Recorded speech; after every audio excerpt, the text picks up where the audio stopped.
Бел сага. Мен кайсы бир деңгээлде жана айтылып аткан ойго кошулбайм да. Азыр аракети башталды, бунун баягы жоюунун жолу депчи. Менимче мындай бир түшүнүк бар да, биз оорудун кесепети менен гана алыша атабыз да азырчы. Ал эми себебин таап, ошонун тамырынан жок кылуу аракети азыр көрүнө элек.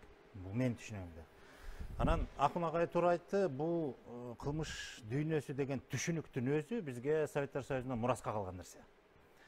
Анан биз эгемендикти алгандан баштап, биздин бир чоң адашканыбыз, биз эгемендик менен эң баштыкты шаташтырып алдык да.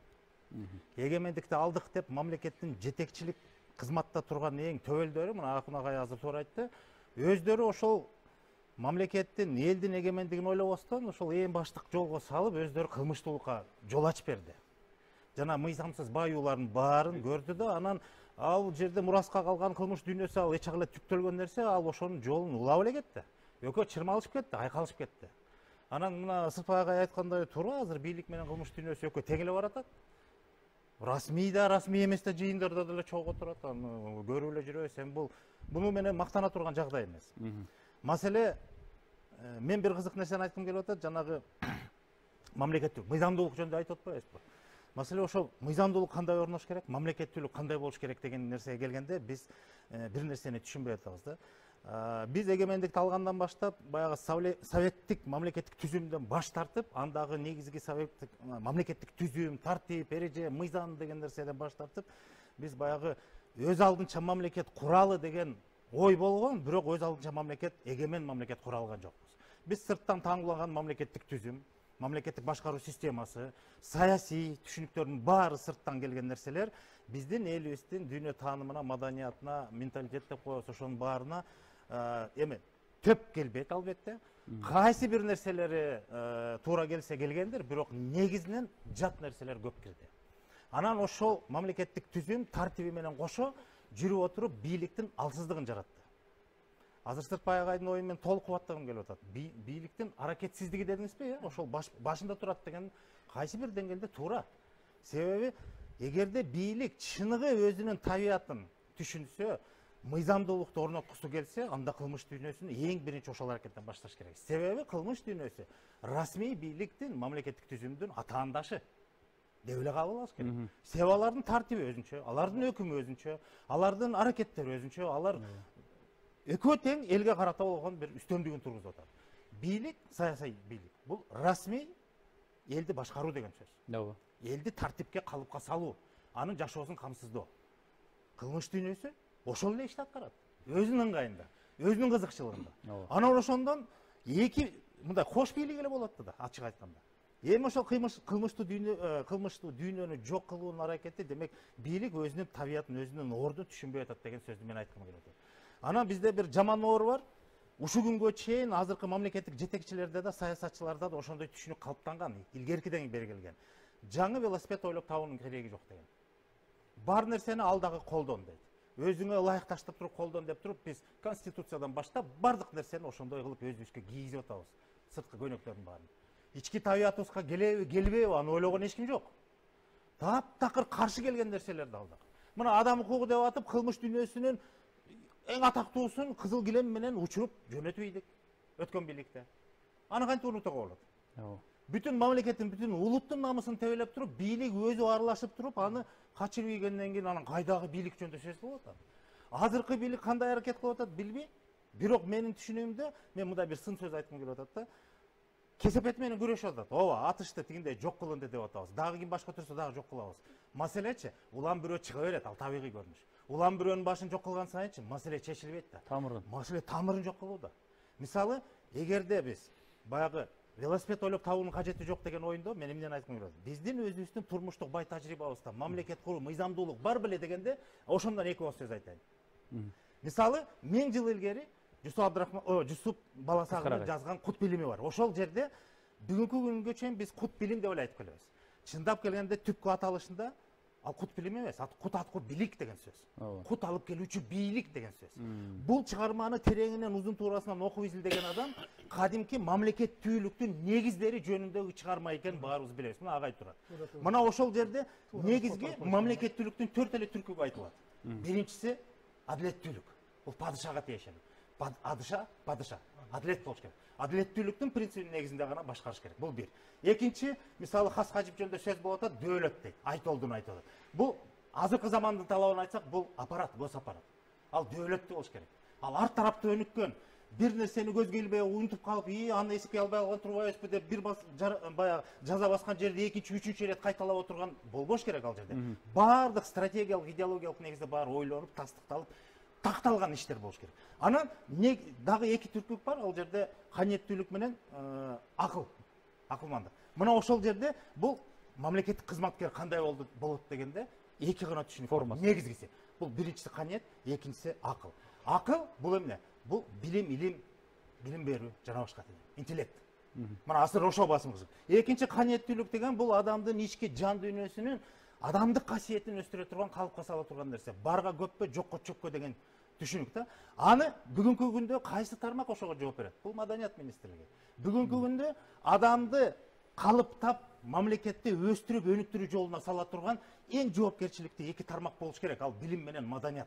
Мына ушул эки тармак мамлекеттин артыкчылыктуу тармактары болмоюнча, бизде коомдо адамдык аң сезим, билим деңгээли, адамгерчилик сапаттары эч качан алдыга чыкпайт. Азыркы бийликте бул саясат көрүнбөйт. Дагы деле биз кесепети менен күрөшүп атабыз. Азыр Көлбаевди алды, эртең сакал чыгат. Бүрсүнү дагы бирөө чыгат. Бирөөнүн башын жутуп коюп эле жүрө бергенде бул баягы эле кош бийликтин оюну эле болот. Азыр ошого жете турган Мелис ага. Мен кайсы бир деңгээлде жана айтылып аткан ойго кошулбайм да, азыр аракети башталды, бунун баягы жоюунун жолу депчи. Менимче мындай бир түшүнүк бар да, биз оорудун кесепети менен гана алышып атабыз да азырчы. Ал эми себебин таап, ошонун тамырынан жок кылуу аракети азыр көрүнө элек. Бул менин түшүнүгүмдө. Анан Акын агай туура айтты, бул кылмыш дүйнөсү деген түшүнүктүн өзү бизге Советтер Союзунан мураска калган нерсе. Анан биз эгемендикти алгандан баштап, биздин бир чоң адашканыбыз, биз эгемендик менен эң баштыкты шаташтырып алдык да. Эгемендикти алдык деп мамлекеттин жетекчилик кызматта турган эң төбөлдөрү, мына Акын агай азыр туура айтты, өздөрү ошол мамлекеттин, элдин эгемендигин ойлобостон, ошол эң баштык жолго салып, өздөрү кылмыштуулукка жол ачып берди. Жана мыйзамсыз баюулардын баарын көрдү да, анан ал жерде мураска калган кылмыш дүйнөсү, ал эч кыле түктөлгөн нерсе, ал ошонун жолун улап эле кетти. Экөө чырмалышып кетти, айкалышып кетти. Анан мына Сырпай агай айткандай туура, азыр бийлик менен кылмыш дүйнөсү экөө тең эле баратат. Расмий да, расмий эмес да жыйындарда деле чогуу отурат, аны көрүп эле жүрөбүз. Эми буну менен мактана турган жагдай эмес. Маселе, мен бир кызык нерсени айткым келип атат, жанагы мамлекеттүүлүк, мыйзамдуулук жөнүндө айтып атпайбызбы? Маселе ошол мыйзамдуулук кандай орнош керек, мамлекеттүүлүк кандай болуш керек деген нерсеге келгенде биз бир нерсени түшүнбөй атабыз да.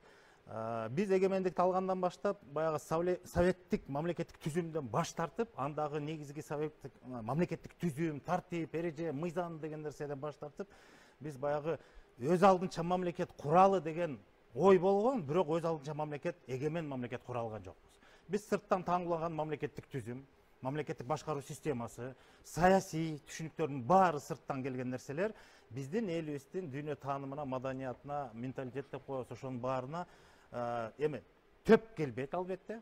Кайсы бир нерселери туура келсе келгендир, бирок негизинен жат нерселер көп кирди. Анан ошол мамлекеттик түзүм тартиби менен кошо жүрүп отуруп бийликтин алсыздыгын жаратты.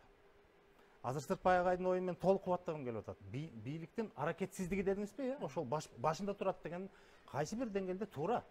Себеби эгерде бийлик чыныгы өзүнүн табиятын түшүнсө, мыйзамдуулукту орноткусу келсе, анда кылмыш дүйнөсүн эң биринчи ошол аракеттен башташ керек. Себеби кылмыш дүйнөсү расмий бийликтин, мамлекеттик түзүмдүн атаандашы деп эле кабыл алыш керек. Себеби алардын тартиби өзүнчө, алардын өкүмү өзүнчө, алардын аракеттери өзүнчө, алар экөө тең элге карата болгон бир үстөмдүгүн тургузуп атат. Бийлик, саясий бийлик, бул расмий элди башкаруу деген сөз. Элди тартипке, калыпка салуу, анын жашоосун камсыздоо. Кылмыш дүйнөсү ошол эле ишти аткарат. Өзүнүн ыңгайында, өзүнүн кызыкчылыгында. Анан ошондон эки мындай кош бийлик эле болот да, ачык айтканда. Эми ошол кылмыштуу дүйнөнү жок кылуунун аракети, демек бийлик өзүнүн табиятын, өзүнүн ордун түшүнбөй атат деген сөздү мен айткым келип атат. Анан бизде бир жаман оор бар. Ушул күнгө чейин азыркы мамлекеттик жетекчилерде да саясатчыларда да ошондой түшүнүк калыптанган, илгеркиден бери келген. Жаңы велосипед ойлоп табуунун кереги жок деген. Бар нерсени алдагы колдон дейт. Өзүңө ылайык таштап туруп колдон деп туруп биз конституциядан баштап бардык нерсени ошондой кылып өзүбүзгө кийгизип атабыз. Сырткы көйнөктөрдүн баарын. Ички табиятыбызга келеби, келбейби аны ойлогон эч ким жок. Таптакыр каршы келген нерселерди алдык. Мына адам укугу деп атып кылмыш дүйнөсүнүн эң атактуусун кызыл килем менен учуруп жөнөтүп ийдик өткөн бийликте. Аны кантип унутууга болот? Бүтүн мамлекеттин, бүтүн улуттун намысын тебелеп туруп, бийлик өзү аралашып туруп, аны качырып ийгенден кийин анан кайдагы бийлик жөнүндө сөз кылып атат. Азыркы бийлик кандай аракет кылып атат билбейм. Бирок менин түшүнүгүмдө мен мындай бир сын сөз айткым келип атат да. Кесепет менен күрөшүп атат. Ооба, атышты тигиндей жок кылынды деп атабыз. Дагы ким башка турса дагы жок кылабыз. Маселечи, улам бирөө чыга берет, ал табигый көрүнүш. Улам бирөөнүн башын жок кылган сайынчы маселе чечилбейт да. Тамырын. Маселе тамырын жок кылууда.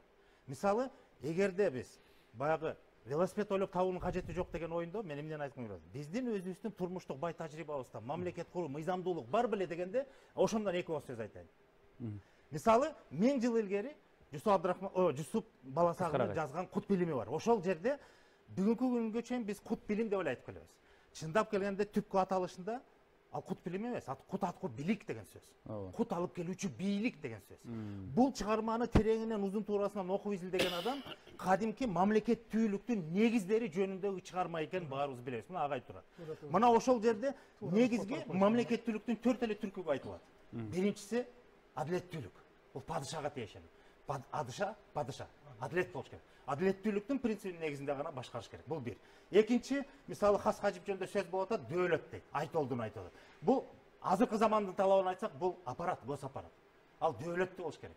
Ал ар тарапты өнүккөн, бир нерсени көзгө илбей унутуп калып, аны эсепке албай калган турбайбызбы деп бир баягы жаза баскан жерде экинчи, үчүнчү ирет кайталап отурган болбош керек ал жерде. Баардык стратегиялык, идеологиялык негизде баары ойлонуп, тастыкталып, такталган иштер болуш керек. Анан дагы эки түркүк бар, ал жерде каниеттүүлүк менен акылмандык. Мына ошол жерде бул мамлекеттик кызматкер кандай болот дегенде эки гана түшүнүк бар. Негизгиси бул биринчиси каниет, экинчиси акыл. Акыл бул эмне? Бул билим берүү, жана башка интеллект. Мына азыр ошо басым кызык. Экинчи каниеттүүлүк деген бул адамдын ички жан дүйнөсүнүн адамдык касиетин өстүрө турган, калыпка сала турган нерсе. Барга көпкө, жокко чөпкө деген түшүнүк да. Аны бүгүнкү күндө кайсы тармак ошого жооп берет? Бул Маданият министрлиги. Бүгүнкү күндө адамды калыптап, мамлекетти өстүрүп, өнүктүрүү жолуна сала турган эң жоопкерчиликтүү эки тармак болуш керек. Ал билим менен маданият. Мына ушул эки тармак мамлекеттин артыкчылыктуу тармактары болмоюнча бизде коомдо адамдык аң сезим, билим деңгээли, адамгерчилик сапаттары эч качан алдыга чыкпайт. Азыркы бийликте бул саясат көрүнбөйт. Дагы деле биз кесепети менен күрөшүп атабыз. Азыр Көлбаевди алды, эртең Сакал чыгат. Бүрсүүнү дагы бирөө чыгат. Бирөөнүн башын жутуп коюп эле жүрө бергенде бул баягы эле кош бийликтин оюну эле болот. Азыр ошого жете турган